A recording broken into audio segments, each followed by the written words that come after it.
2 Samuel chapter 11, verse 5. Then she returned home. Later, when Bathsheba discovered that she was pregnant, she sent a message to inform David. So David sent word to the Joab, "Send me Uriah the Hittite." And Uriah arrived. David asked him how Joab and the army was getting along and how the war was progressing. Then he told Uriah, "Go on home and relax." David sent a gift to Uriah after he had left the palace. But Uriah wouldn't go home. He stayed that night at the palace entrance with some of the king's other servants. When David heard that Uriah had done, he summoned him and asked, "What is the matter with you? Why didn't you go home and last night after being away for so long?" Uriah replied, "The ark and the army of Israel and Judah are living in the tent, and Joab and his officers are camping in open field. How could I go home to wine and dine and sleep with my wife? I swear that I will never be guilty of acting like that." "Well, stay here tonight," David told him.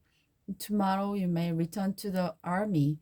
So Uriah stayed in Jerusalem that day and the next day. Then David invited him to dinner and got him drunk. But even then, he couldn't get Uriah to go home to his wife. Again, he slept at the palace entrance. David arranged for Uriah's death. So the next morning, David wrote a letter to Joab and gave it to Uriah to deliver. The letter instructed Joab, "Station Uriah on the front line in the battles in Far East. Then fall back so he will be killed." So Joab assigned Uriah to a spot close to the city where he knew the army's strongest men were fighting, and Uriah was killed along with several other Israelite soldiers. Then Joab sent a battle report to David. He told his message, "Report all the news of the battle to the king." But he might get angry and ask, "Why did your troops go so close to the city? Did they know that where would be shooting from the war?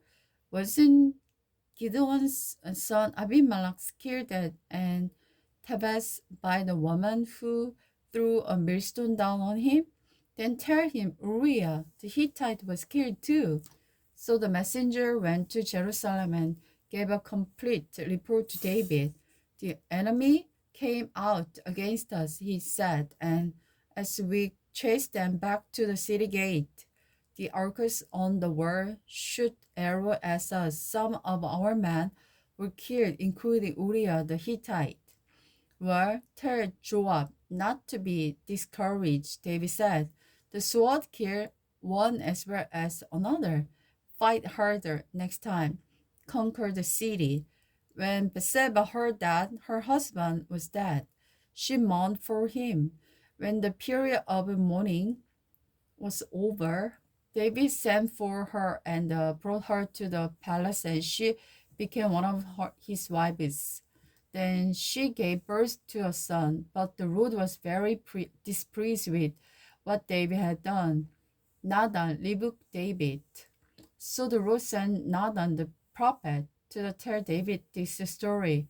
There was two men in a certain town. One was rich and other was poor. The rich man owned many sheep and cattle. The poor man owned nothing but a little lamb he had worked hard to buy. He raised that the little lamb and it grew it with his children. It ate from the man's own plate and drank from his cup. He covered in it his arms like a baby daughter. One day a guest arrived at the homes of a rich man, but instead of killing a lamb from his own flock for food, he looked the poor man's lamb and killed it and served it to his guest. David was furious, as surely as the Lord lives, he vowed, "Any man who would do such a thing deserved to die. He must repay for lambs to the poor man for diwan he stole and for having no pity.